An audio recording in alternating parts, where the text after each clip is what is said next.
How are we doing today? This is my old stomping grounds. In fact, I was a freshman here coming this fall 39 years ago. That's how old I am. So I've been around the game quite a while. Most of my, a good bit of my coaching career was in the sport of wrestling. So you'll see a lot of flavor in a lot of things I do in training athletes, football players, basketball players, any type of athlete. But what I want to spend with you some time today basically is on a combination of what I call density training and climbing, those two methods, and how we put that together and why we do what we've done. And I'll talk a little bit of philosophy, but if you could, you'll notice here, I'm the Director of Sports Performance, Wake Forest University. This is my email. Our website, if you go to our website, wakeforestsports.com, you can pick up some of the things that we do. You can see pictures and video of our room. Also, you get to see our philosophy on that page. But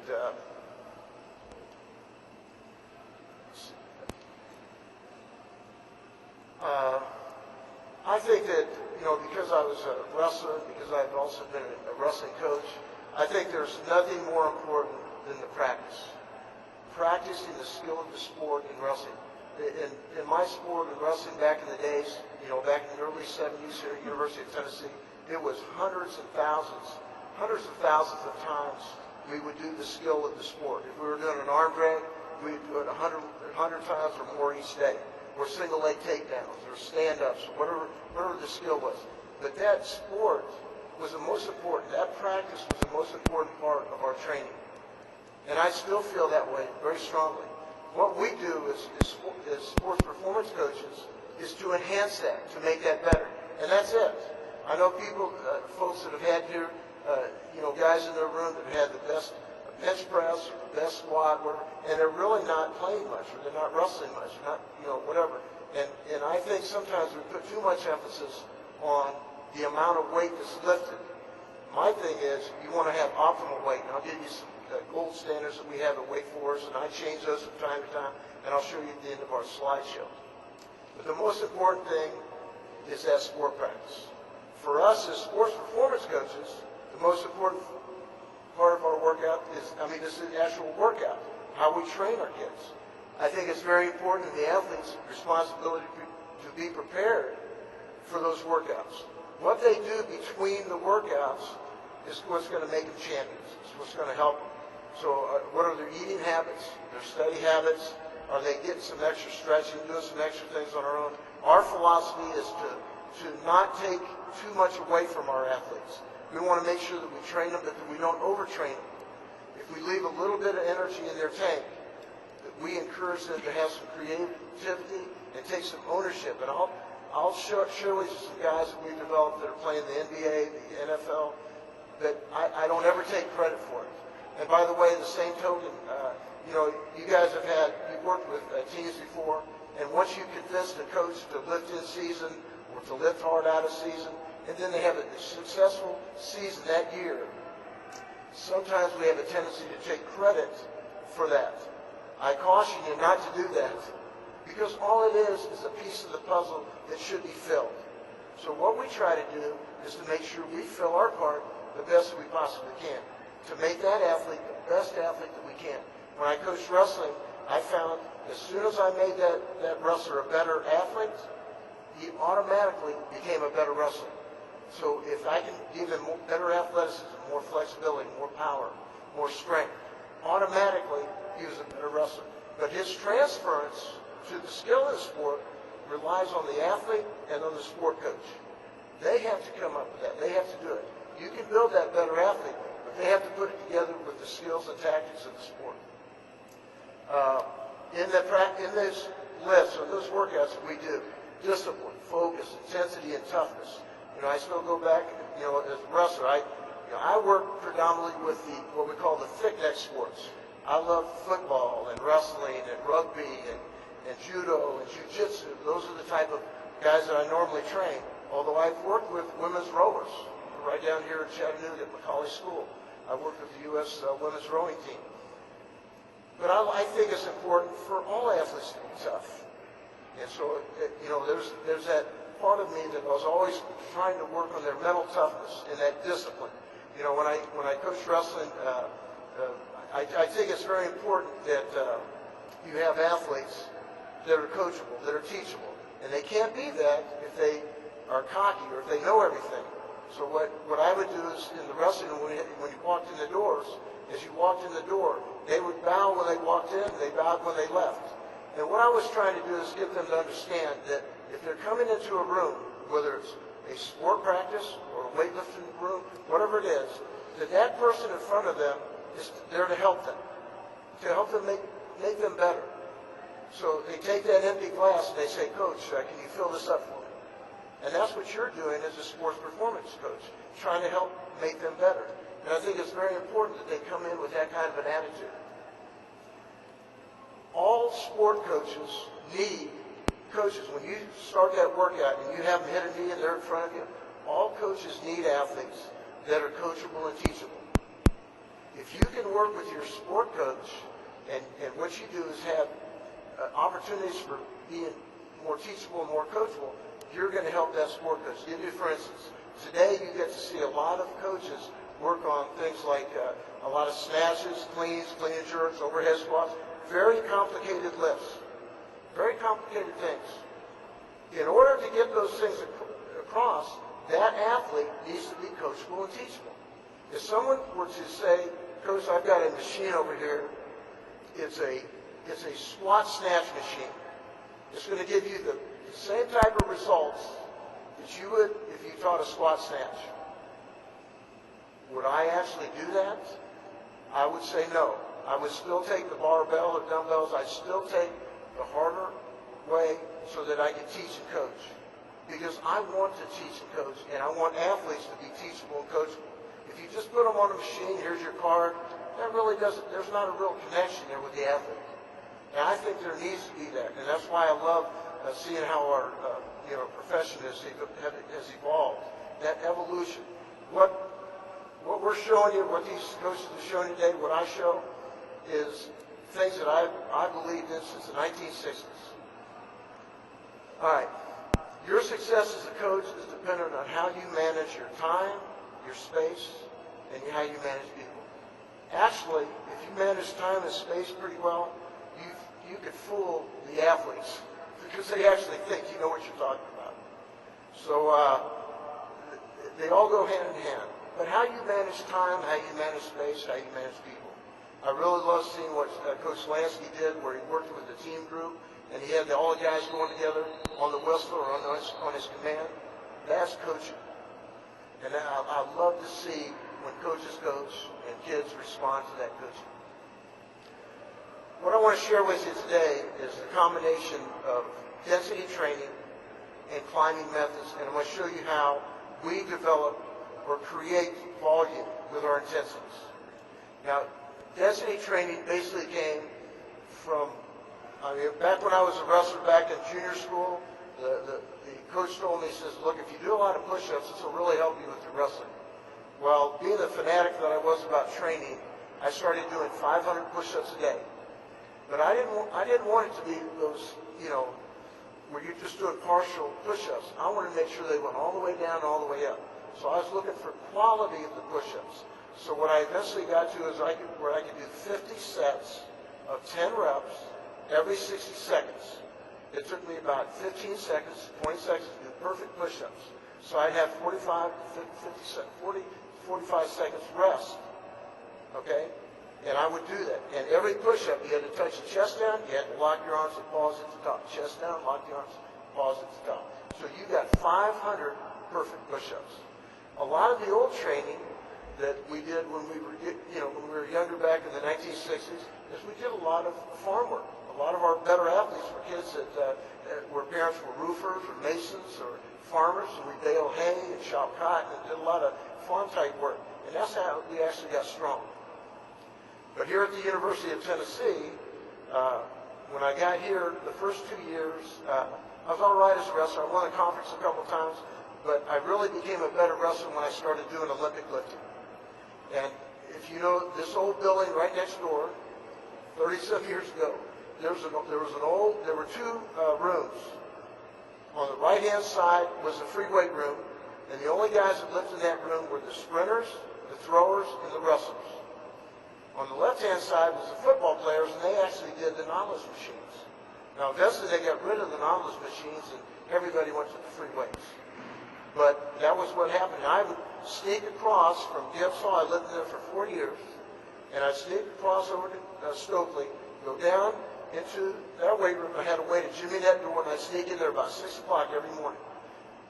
I swear, folks, 100 power cleans every day, and 100 chin-ups every day. I would do, at that weight, I was a little bit thinner back in those days. I'd put 165, 170 pounds in the bar, and I would do 10 power cleans. I'd walk across the room. They had one chin-up bar on the wall. They had 2 platforms, and none of the weights were bumpers. They were all metal plates. And, so I do 100 power cleans, I do 10 power cleans, 10 chin-ups, 10 power cleans, 10 underhand chin-ups, until I got 100. And I had to do that. I time myself. I do it between 15 and 18 minutes, 365 days a year. I would do it before weigh-ins when I'd wrestle. I would, on a trip at the national tournament, I went down to Gould's gym, and I would do my power cleans and my chin-ups. I was a fanatic about doing it. And this is where I kind of developed the thing about density. Now, what I want to show you is how you work it with intensities, with your Olympic lifts, your squatting, your pressing, your pulling type movements. All right.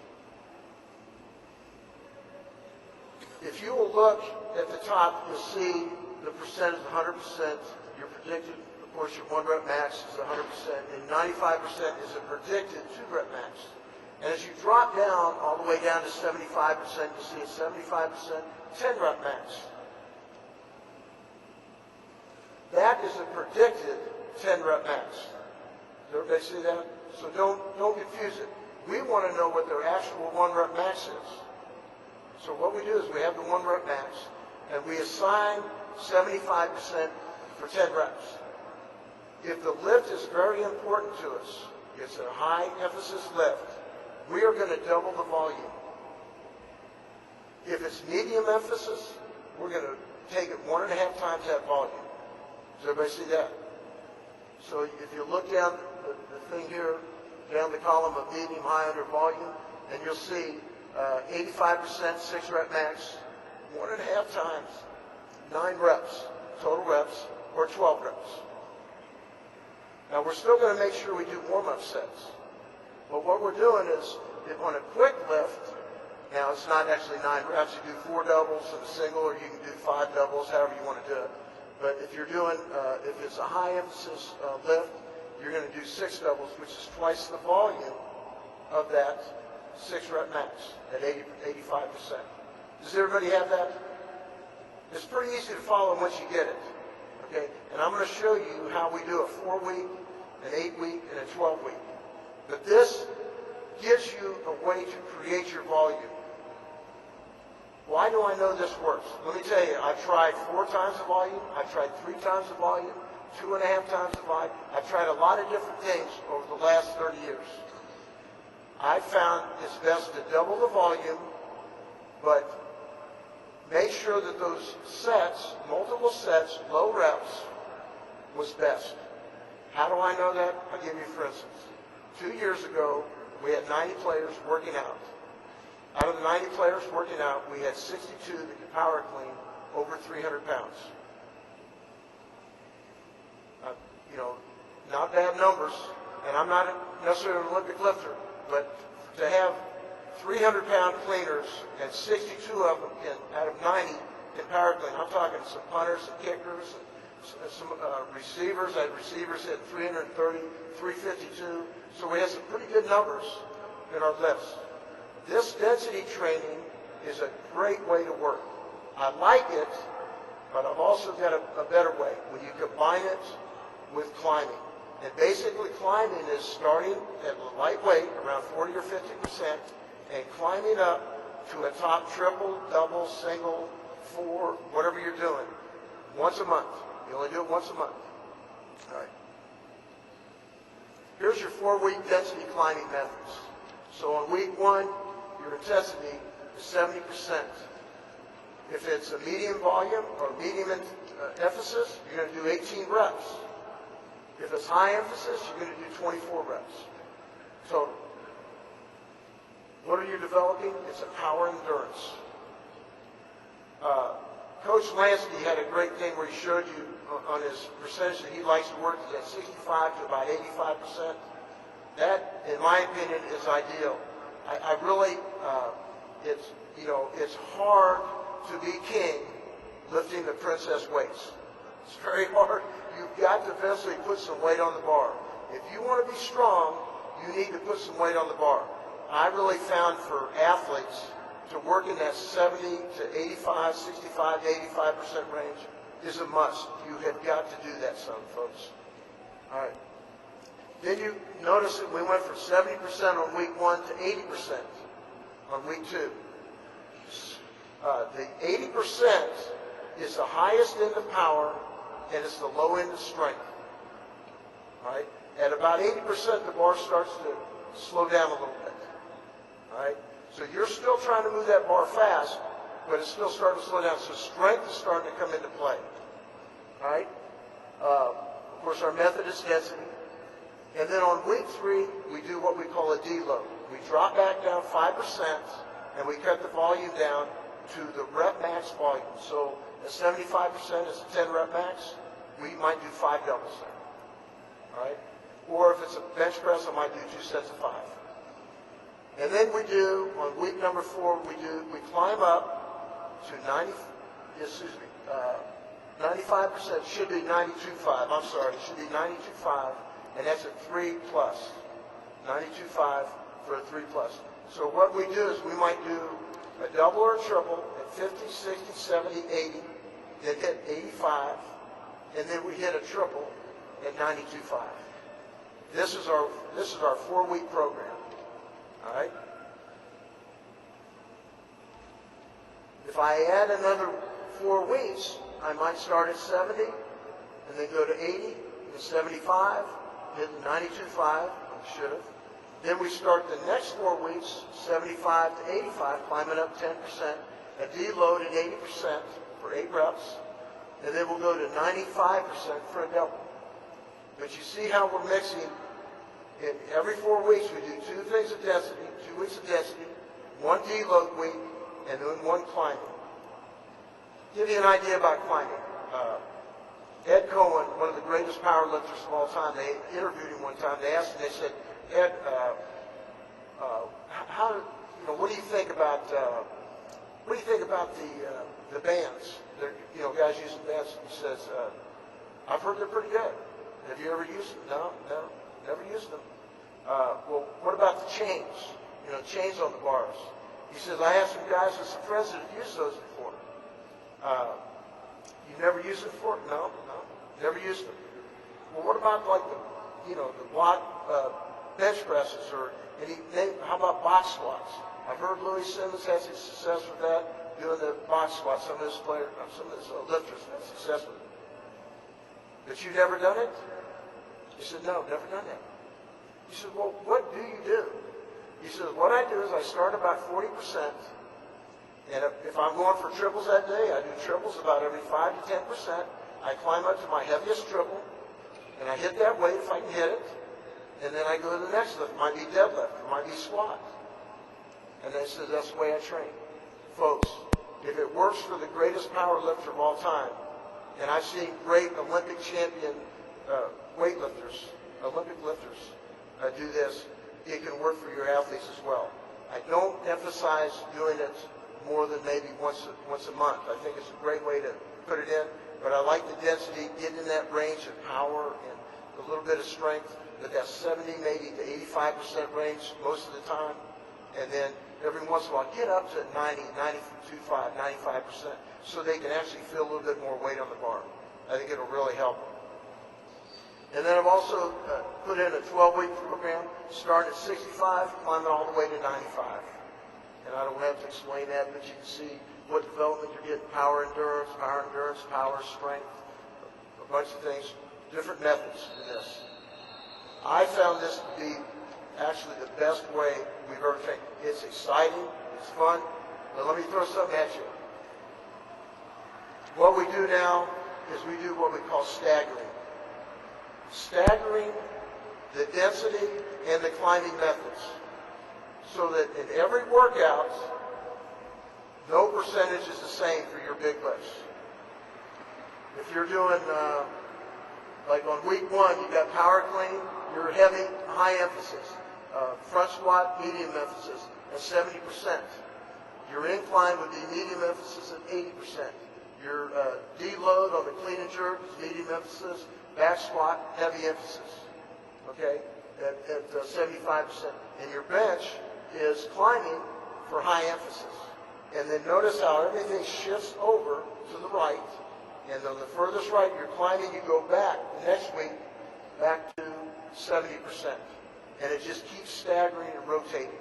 This is a great way to do it. It makes it exciting for the kids. They don't have any, I used to come in and say, okay, everything's 70%, or everything's 75%, or everything's 80%. This makes it so it's not any of it. But we're going to hit every lift, every big lift will hit 70 and 80, a deload at 75, and a climbing at 92.5. See how that works? I'm going to show you how it works in a workout.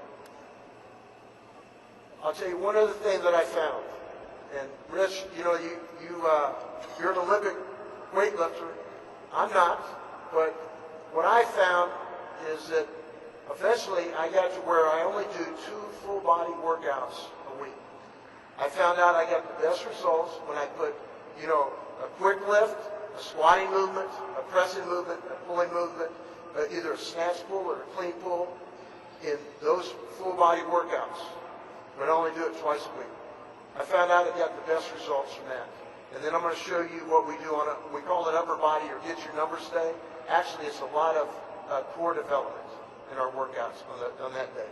But you can see, here's your power clean on week 1, 70% for 8 sets of 3.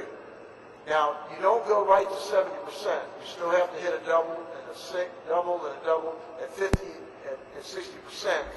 And then you'll hit 70%. You're going to do 8 triples.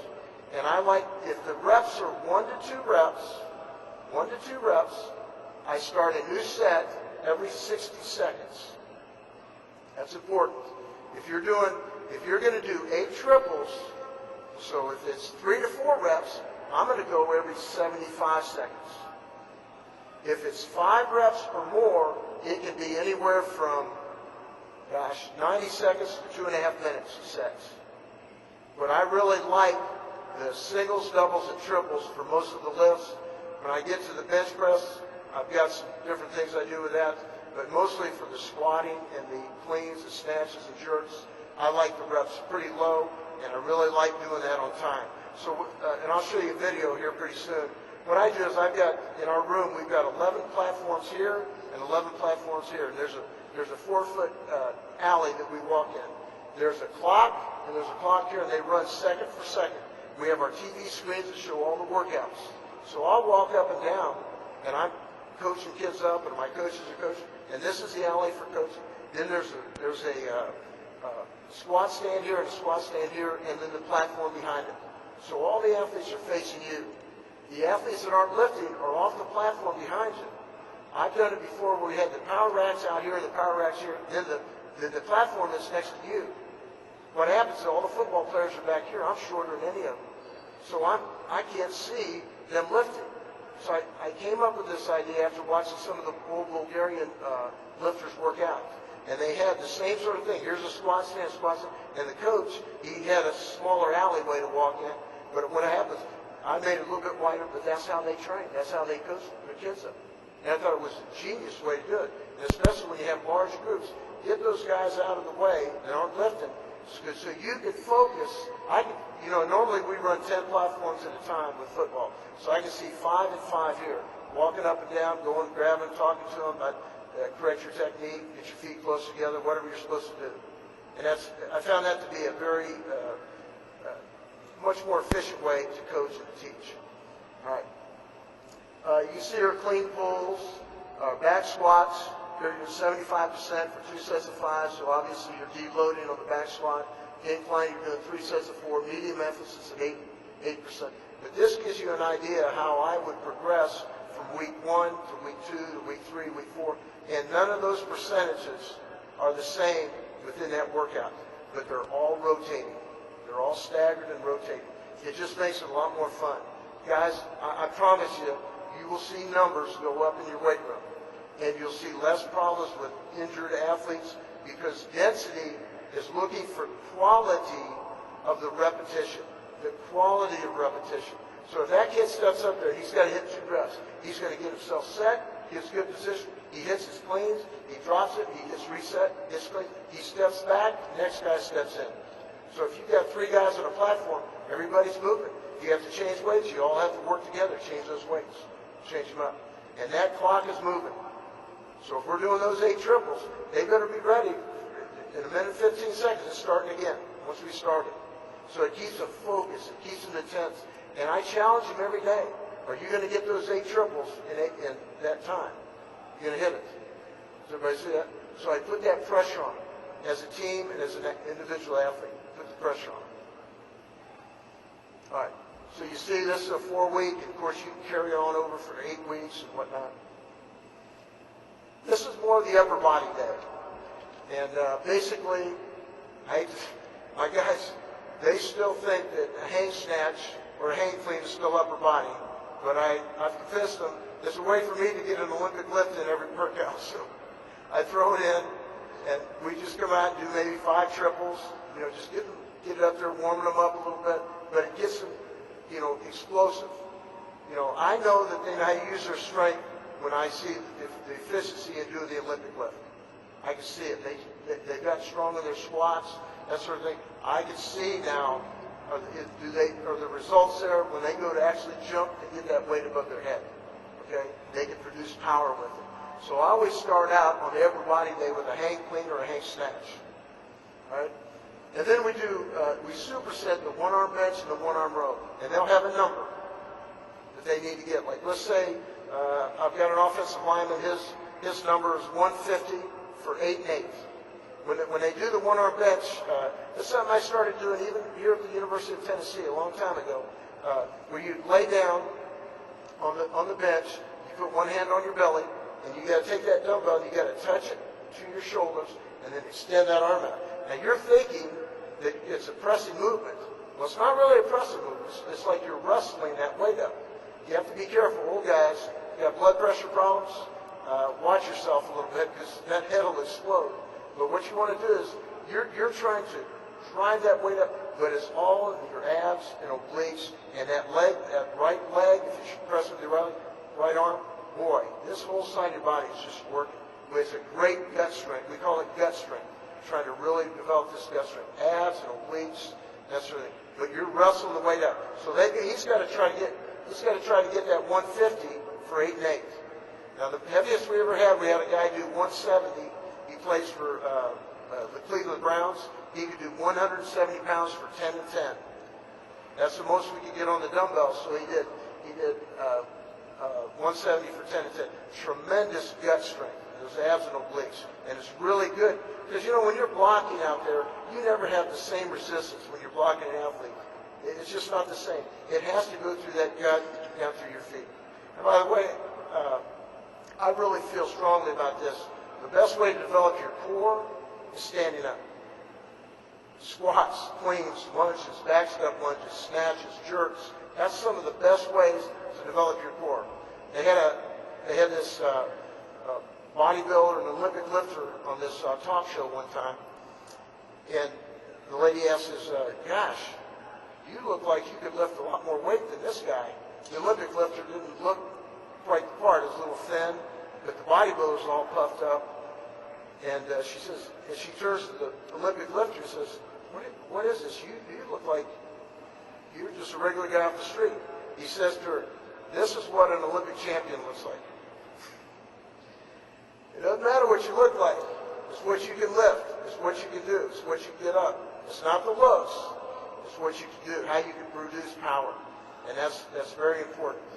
So anyway, we superset. So we'll do the 1-arm bench and superset 1-arm rows. You can do it with a kettlebell or a dumbbell, and they've got numbers for those. Then we have bumper push-ups. Bumper push-ups, just weight on the back. They got to put the weight on their back, and they've got to do their perfect push-ups. And then chins. I've got the bigs have to do an 8+. The big skills have to do 12, and the skill have to do 15+. And they're doing 2 sets. Okay, that's what we're working for. And they superset that with their bumper push-ups. Then we superset dips and arm curls, and they got, believe it or not, arm curls. I put it in there, but an arm curl is not a bad lift if you're standing up, folks. It's not bad. So you stand up, but don't let them sit down and do the one arm between the legs. Make sure they stand up, feet are on the ground, and they actually do the arm curls.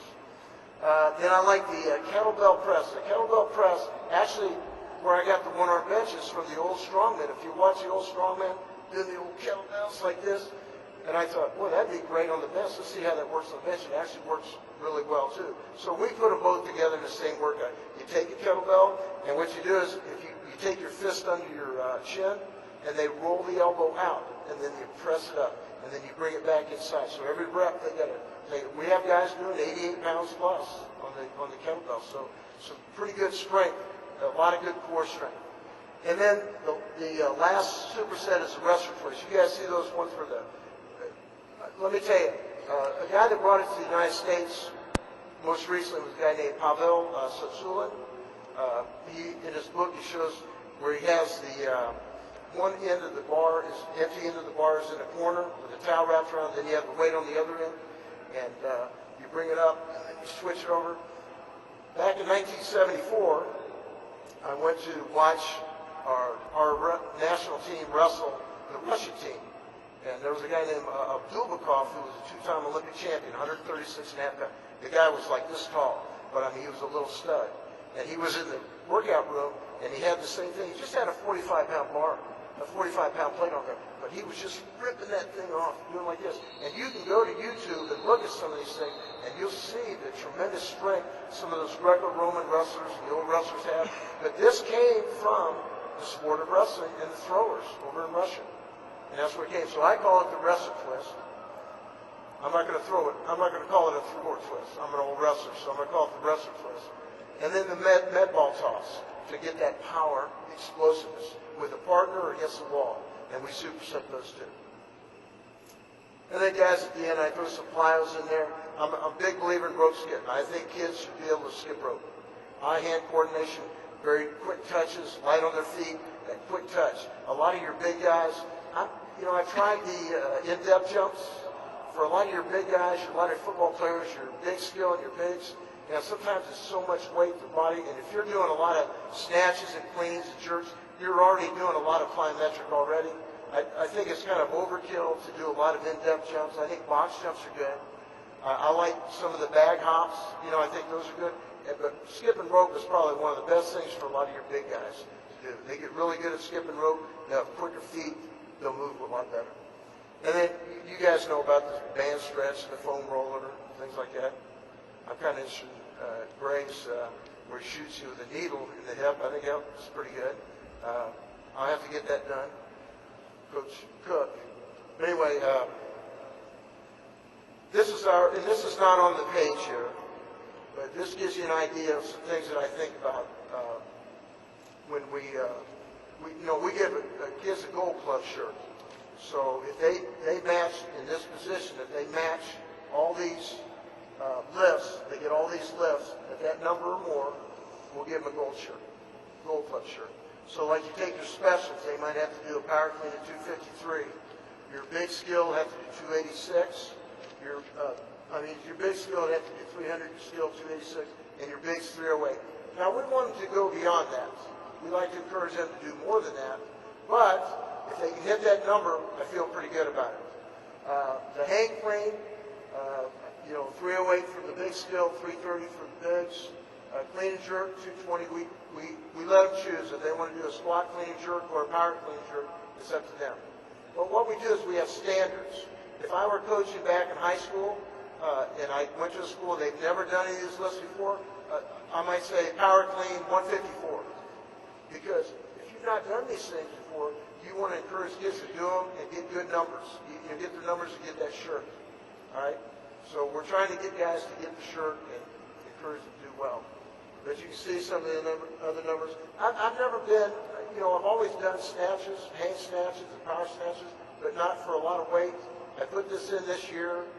Hopefully we'll get some a little bit better numbers, but the numbers are low in comparison to what we do with power cleans and stuff.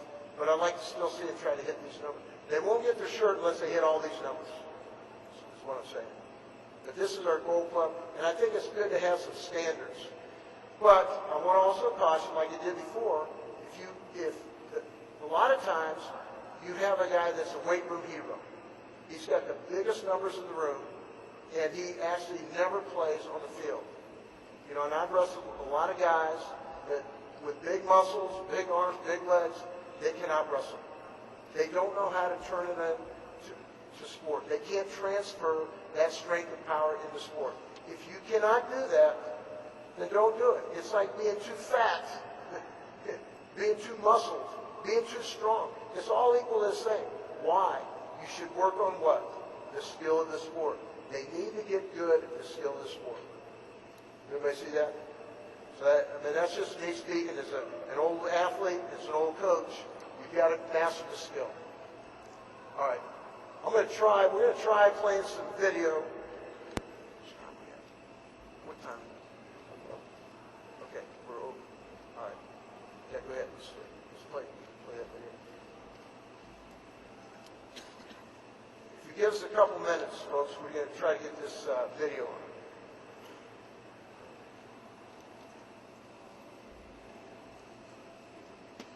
I'll just tell you what fast forward.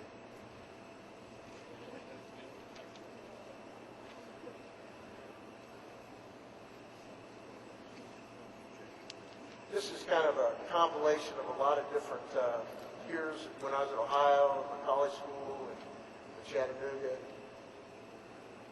This is one of our goofballs coming in as Hulk Hogan.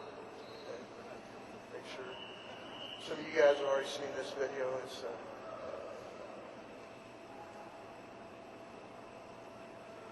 You can see in our room we have the power rack. Now we've changed it up a little bit. I want to go back to that thing where I like the old squat stands. In fact, folks, to me, when I was in Tennessee, you come in the room and there wasn't a bar in there that wasn't bent and didn't have rust on it. So when you left, you had rust marks on the front of your shirt, rust marks on the back of your shirt, and we couldn't drop any weights. If you're doing a jerk or a snatch, you had to catch everything. I mean, you got strong doing it, but the weights weren't quite as heavy as the kids are lifting today. This is just basic, calisthenics. The second from the right is a kid named Aaron Curry. The third from the right is our quarterback, Riley Skinner, and then Kenny Moore. Second from the left, Aaron Curry. I'll give you the ultimate intensity training. We have a thing called game day. And in game day, you do 50 sets of power cleans in 50 minutes. We do this 3 days before August ball. Let me tell you what you do. If you want to write this down, you can. Power cleans, 50 sets. Skill guys and specialists, 198 pounds, okay, 90 kilos on the bar. They have to do 50 sets of 2 in 50 minutes. Or they can go up to 242, 110 kilos, and they can do singles, start doing singles at that point. The first, every 10 sets is like the play of the game. That 5th set is like your first overtime. And then what we do is we go outside and we push a 300-pound sled for 110 yards. And that's your second overtime. And that is 3 days before we go into August practice. Guys, fast twitch, density, and very tough. Now, your linebackers, the numbers is 220, 100 kilos for 100 reps, or they can go 264, and start doing singles instead of doubles. Does everybody see that? So they might do the first 3 quarters at 220, but then they might do those last 2 quarters at 264, and they'd only do singles. The bigs have to do 242 pounds for 100 reps, or they can go 286 and start doing singles. The one kid that I showed you, Aaron Curry, he plays for the Oakland Raiders now. He did 10 singles at 308 pounds. He did 10 singles at 330 pounds. He did 10 singles at 352. And then he did 17 singles in 17 minutes at 374 pounds. Couldn't do any more. Went back and hit 3 more at 352. He's playing in the NFL. He was the number 4 pick a few years ago for us. And guys, an athlete. He'll come in. You'll see him doing hurdles and tumbling, cartwheels.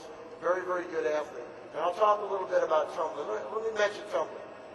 I've been kind of known for tumbling, but actually, tumbling is something that we did. You guys don't remember these days, unless you're about my age. But in physical education, every year you have to go and purchase your white t-shirt, white shorts, white socks, white jock, and white shoes. And everybody had a number on their uniform. And then there was a number on the gym floor. So you would either have to stand on that number or sit on that number. And the teacher would come in with a clipboard and mark you off. And we went 1 hour a day in phys ed every day, 5 days a week.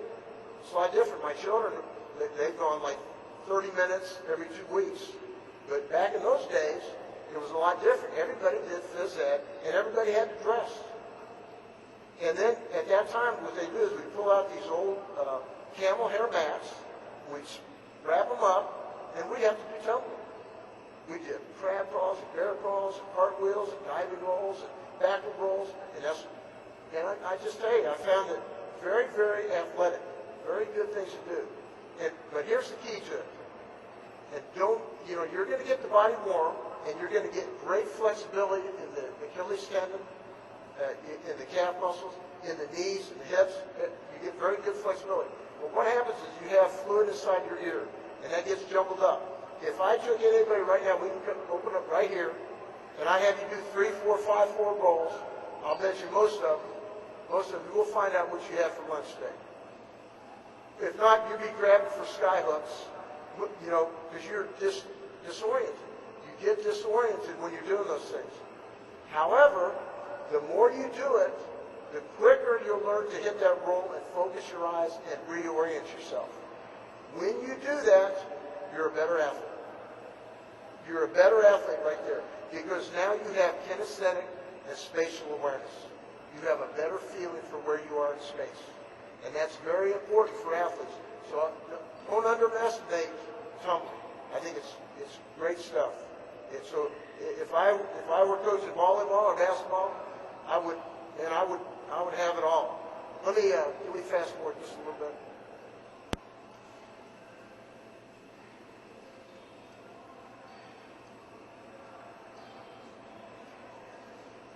These are hurdles. The kid in the red shirt, let me say this.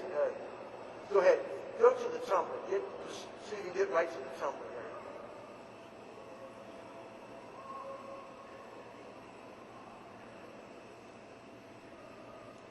No, go forward. Go forward. Sorry, you're going backwards. That's it.